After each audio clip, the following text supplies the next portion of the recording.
नहीं खेल ए दाग यारों से कह दो कि आती है अंग्रेजी जुबान आते आते। जिस तरह ये शेर बेवजन और बेमकसद हो गया है, अगर आप अपनी आइल्स की तैयारी को बेमकसद और बेवजन नहीं करना चाहते तो ये वीडियो आप लोगों के लिए है। Hello everyone, my name is Ghulam Mohiuddin और मैं यहाँ मॉस्को में Sechenov the first Moscow state medical university में एमफिल कर रहा हूँ। और मेरे साथ मौजूद हैं कफायत अली रजी, जो कि critical media study HSE university Moscow से कर रहे हैं। आज इस वीडियो में हम आपको बताएंगे कि आप घर बैठे डेली 4 से 5 घंटे आइल्स को देकर हमारे दिए गए प्लान के मुताबिक अगर तैयारी करते हैं तो 7 से 8 बैंड इजीली कैसे हासिल कर सकते हैं। तो सबसे पहले आइल्स है क्या? International English language testing system, जो कि 2 सालों के लिए वैलिड होता है। मेन ब्रिटिश काउंसिल लेता है इसे, लेकिन इसके अलावा आप IDP और AEO के जरिए भी दे सकते हैं। इसकी 3 टाइप्स हैं, general, academic and UKVI। Main हम बात करेंगे एकेडमिक एंड जनरल।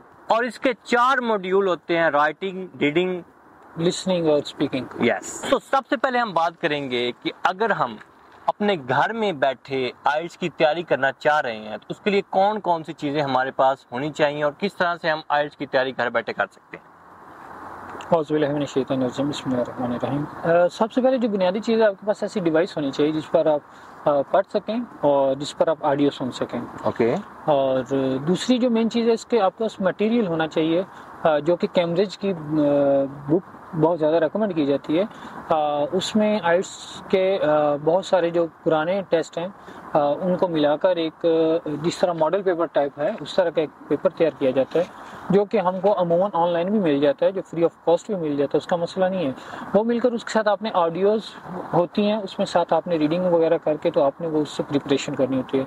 रहेगी बात राइटिंग की, तो राइटिंग के लिए मुख्तलिफ टास्क होते हैं, वो आपने खुद फिल करके उसको दिन ब दिन इम्प्रूव करना होता है। उसके लिए आपको गाइडेंस चाहिए होती है, चेक करवाने के लिए, उस पर रिव्यू लेने के लिए, कमेंट्स लेने के लिए आप फिर वो किसी सीनियर से रब्ता कर सकते हैं कि जिसने आइल्स पहले से ऑलरेडी अच्छे अंदाज में किया हुआ हो, जिसके एटलीस्ट 7 बैंड हो। आप उससे एक बार रिव्यू करवाएं अपने राइटिंग स्टाइल का। रहेगी बात स्पीकिंग की, तो स्पीकिंग का जो बेहतरीन एक तरीका है उसके लिए है कि आप मैक्सिमम ये कोशिश करें कि उन दिनों आप किसी और जुबान में कम्युनिकेशन ना करें, सिर्फ और सिर्फ आप अपने इंग्लिश जुबान में। और इसके लिए फेसबुक पर बहुत से पेजेस बने हुए हैं, वहाँ पे अपने पार्टनर ढूंढ सकते हैं, या व्हाट्सएप बहुत से ग्रुप बने हुए हैं वहाँ पे। अब तो इसका फ्रीलांसिंग में भी ऑप्शन आ गया है, हत्ता कि इसका आप बहुत ज़्यादा फ़ायदा उठा सकते हैं। फ्रीलांसिंग की जो फ्रीलांसिंग के बहुत सारे, अच्छा इस हिस्से को कट ना कीजिए क्योंकि ये आदाब हैं, तो उसने हमें कहा गुड डे, तो हमने तो ये मेरे ख्याल में बेहतरीन तरीका है कि आप फ्रीलांसर्स को ढूंढ लेंगे जो आपकी बात सुने, आपके साथ इंग्लिश बोलें, या फिर अगर फ्री ढूंढना चाहते हैं शायद आपको पार्टनर मिल जाए, लेकिन वो पार्टनर शायद एक्सपर्ट ना हो, क्योंकि उसको भी प्रैक्टिस की ज़रूरत होगी। आप किसी एक्सपर्ट के साथ टाइम गुजारेंगे तो उसका ये फ़ायदा होगा, जहाँ पर आप गलत हैं वो आपको वहाँ पर उसकी करेक्शन कर देगा, और जहाँ पर आप दुरुस्त हैं वो आपको वहाँ पर अप्रिशिएट करेगा और मज़ीद उसमें कर सकते हैं। और जहाँ तक लिसनिंग की है, तो इसका बेहतरीन जो सोल्यूशन है, मेरी रिकमेंडेशंस ये हैं कि पहले आप इंग्लिश मूवीज़ देखें सबटाइटल्स के साथ। और उसके बाद आप डॉक्यूमेंट्रीज देख लें। जी, डॉक्यूमेंट्रीज देख लें। उसके बाद आप सबटाइटल्स के बगैर देखें और उनको समझने की और खुद ट्रांसलेट करने की कोशिश करें। तीसरी और आखिरी अहम चीज़ वो ये है कि अमूमन हम सोचते रहते हैं, चलते फिरते कुछ सोचते हैं, वो अपनी जुबान में मत सोचें, वो इंग्लिश में सोचें। तो जब आप वो सोचेंगे तो डेफिनेटली आपके नई अल्फाज जन्म लेंगे, क्योंकि हमारे पास वोकैबुलरी का ज़ख़ीरा होता है, लेकिन क्या होता है कि हमको वो इस्तेमाल करने का अंदाज़ा नहीं होता कि हमने कहाँ इस्तेमाल करना है। तो वो जब आप सोचेंगे तो डेफिनेटली आपके अज़हान में, आपके जहन में, आपकी सोचों में नए अल्फाज आएंगे और नए जुमले आएंगे जो कि क्रिएटिव हो सकते हैं। लाजमी नहीं कि एक स्पेसिफिक जुमला एक स्पेसिफिक मकसद के लिए इस्तेमाल हो, बल्कि उसका माना कुछ और हो सकता है, मफहूम कुछ और हो सकता है। तो इसको एक वसी और इसको वास्ट रेंज में हमें देखना चाहिए, ना कि महदूद चीज़ में। तो ये इम्पोर्टेंट है।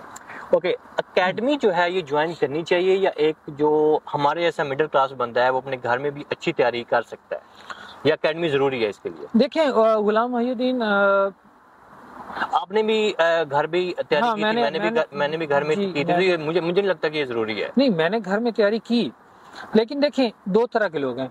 एक है सेल्फ लर्नर, यस, एक है कि जो ग्रुप लर्नर है। यस, अगर आपको ग्रुप लर्निंग का एक्सपीरियंस अच्छा है तो आप ग्रुप लर्निंग के लिए एकेडमी ज्वाइन करें। अगर आप सेल्फ लर्नर अच्छे हैं, आपको खुद चीज़ें पढ़ के अच्छा लगता है, खुद समझ के अच्छा लगता है, तो आप उस पर अमल करें। It's totally up to you, how do you want to manage it? So you should do as you can do better. Don't follow someone. Yes, you should do according to your nature, according to yourself. और video में थोड़ा मैं इजाफा करता चलूँ, अगर आप online अपने घर में तैयारी करना चाह रहे हैं तो कुछ वेबसाइट्स वगैरह हैं, जैसे कि IELTS X कोर्स है, वहाँ पे आप जा सकते हैं। EDX बहुत अच्छा प्लेटफॉर्म है, वहाँ पर प्रॉपर एक कोर्स मौजूद है IELTS का, आप वहाँ से कर सकते हैं। यूट्यूब पे बहुत से अच्छे चैनल्स मौजूद हैं, जैसे असद यकूब साहब का, और भी बहुत अच्छे चैनल मौजूद हैं, आप वहाँ से भी रहनुमाई ले सकते हैं। इसके अलावा जो है कैम्ब्रिज की जो, जैसे कि कफ़ायल भाई ने पहले बताया कि बुक्स हैं कैम्ब्रिज की, आप वहाँ से भी कर सकते हैं, और IELTSonlinetest.com से भी आप जो है वो तैयारी कर सकते हैं। तो ये एक सिंपल सा जो एक फार्मूला है, अगर आप घर में बैठे IELTS की अच्छी तरीके से तैयारी करना चाहते हैं तो वो कर सकते हैं। अच्छा, एक चीज़ मुझे आप बताएं कि एक चीज़ मैं ऐड करना पहले चाहूँगा। मुझे वेबसाइट्स का अंदाज़ा नहीं ना, मैंने वेबसाइट से तैयारी की। मैंने कैम्ब्रिज के सारे पार्ट डाउनलोड कर लिए थे। अभी मुझे याद नहीं, शायद 12 थे, शायद, मुझे कंफर्म नहीं। मैंने जब किया था तब 18 तक आ चुके थे। 18 तक, 18 पार्ट थे, ठीक है। तो मैंने वही डाउनलोड किए थे, मैंने उन्हीं से ही तैयारी की थी। ऐसा नहीं है कि मैंने कोई वेबसाइट वगैरह फॉलो की हो। ओके, लेकिन ये है कि EDX पे भी कोर्सेज हैं, जैसे कोर्सेरा है, एक कोर्सेरा कोर्सेज में भी हम IELTS के अलावा भी बात करते चलें। जो लोग बाहर आने के ख्वाहिशमंद हैं और ख़ास तौर पर स्कॉलरशिप, जैसे कफ़ायत रज़ाई यहाँ मॉस्को की बल्कि रशिया की टॉप यूनिवर्सिटी में पढ़ रहे हैं और स्कॉलरशिप पर पढ़ रहे हैं, और ये इनके पास कोर्सेरा पे कोर्सेज बहुत ज़्यादा से, मेरे पास भी 9 से 10 कोर्सेज मौजूद थे। तो कोर्सेरा एक प्लेटफॉर्म है EDX की तरह, जो कि आपको सर्टिफिकेट भी देता है अगर आप अप्लाई करते हैं स्कॉलरशिप के लिए। तो हर फील्ड के कोर्सेज मौजूद है, दुनिया की टॉप यूनिवर्सिटीज़ के कोर्सेज मौजूद है, तो आपको वहाँ से भी मुस्तफ़ीद होना चाहिए।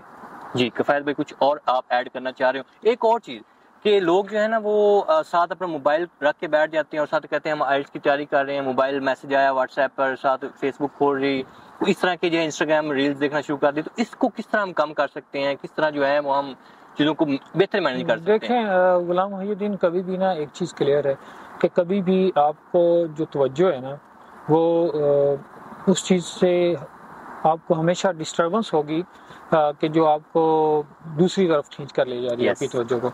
अगर आप कुछ भी करना चाह रहे हैं ना, सबसे पहले आपने अपने गोल को मद्देनजर रखना है। देखें, जब हम लिसनिंग का या कोई भी टास्क शुरू करते हैं ना, उसमें एक स्पेसिफिक टाइम फ्रेम होता है। 2 मिनट की ऑडियो है, 3 मिनट की ऑडियो, चाहे 1 घंटे की ऑडियो हो। अगर हम उसको पास करके ये सोच के मोबाइल इस्तेमाल करने लगे हैं कि चलो मैं इसको बात करूंगा, आप कभी भी एग्जैक्ट मेजर नहीं कर सकते how much time you need during your real exam. Perfect, ठीक है। तो अगर आप रील्स वगैरह देखेंगे, उससे आप कभी अपना रियल टाइम, अपनी कैपेबिलिटी, अपनी एबिलिटीज को मेजर नहीं कर सकते, और ना ही आप उसको समझने के काबिल होंगे कि आप कहाँ तक इसमें एक्सपर्ट हो चुके हैं और कहाँ तक नहीं। इसलिए रील्स को और अपने जो आपकी एक्स्ट्रा चीज़ें हैं इनको कवर करने की सिर्फ एक ही चीज़ है, वो है एहसास जिम्मेदारी। अगर आपके अंदर एहसास जिम्मेदारी और आपकी जो अटेंशन है वो डाइवर्ट ना होने का एक जज्बा और जोश और अकल, और आपके अंदर इतनी मार्फत है कि आपको गैरत हो कि आप एक ही चीज़ की तरफ तवज्जो करें, तो मेरे ख्याल में वो गैरत आपको कभी भी कुछ ऐसी चीज़ नहीं करने देगी कि जो आपको किसी दूसरी जानब ना खींच कर ले जाए। माजरत इसके लिए कि मैंने गैरत का लफ्ज़ इस्तेमाल किया, लेकिन इसके अलावा मुझे कोई लफ्ज़ और मिल भी नहीं रहा कि जो मैं इनको समझा सकूं कि आप रील्स वगैरह देखना कैसे कम कर सकते हैं। अच्छा, एक क्वेश्चन है, एक बंदा जो सिर्फ इंग्लिश समझ सकता है, बोल नहीं सकता, और एक बंदा जो है इंग्लिश समझ भी रहा है और बोल भी रहा है, दोनों को टेस्ट जो है डेट्स पहले लेनी चाहिए, या जिसको समझ अभी नहीं आ रही और बोलना भी अभी नहीं आया उसको पहले फुल तैयारी करनी चाहिए, उसके बाद टेस्ट की जो है वो डेट वगैरह लेनी चाहिए? देखें, अगर बगैर हथियार के फौजी भी मैदान में जाएगा तो उसको हम खुद कशी कहेंगे, शहादत नहीं कहेंगे। नहीं, ये है ना डेट पहले मत लें, आप जब तैयारी कर लें तब डेट लें। नहीं, ये है ना कि अगर इस तरह अगर डेट नहीं लेते ना, तो खास तौर पाकिस्तान, इंडिया, बांग्लादेशी लोग जो हैं वो तैयारी भी नहीं करते, यार चलें जब डेट लूंगा जब कार लेंगे, और डेट वो पाकिस्तान में खास तौर पर आजकल डेट्स भी नहीं मिल रही, तो ये बड़ा मसला होता है।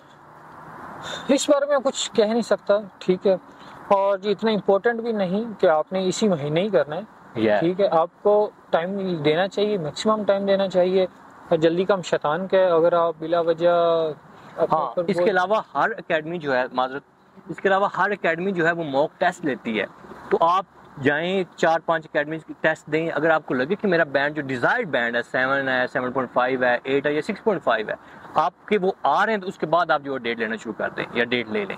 ये एक अच्छा तरीकाकार हो सकता है। Yes, thank you so much Kifayat Razi भाई, आपने बहुत अच्छी जो है बताया हमें, और इंशाल्लाह उम्मीद है लोग जो सुन रहे हैं वो इस पर अमल करेंगे और एक डिज़ायर्ड बैंड जो है हासिल करेंगे। दोस्तों, अगर आपको ये वीडियो पसंद आई है तो चैनल को सब्सक्राइब करें। आने वाली वीडियोस बहुत ही ज़्यादा इंटरेस्टेड होनी चाह रही हैं। नई वीडियो के साथ हाजिर होंगे। Signing off.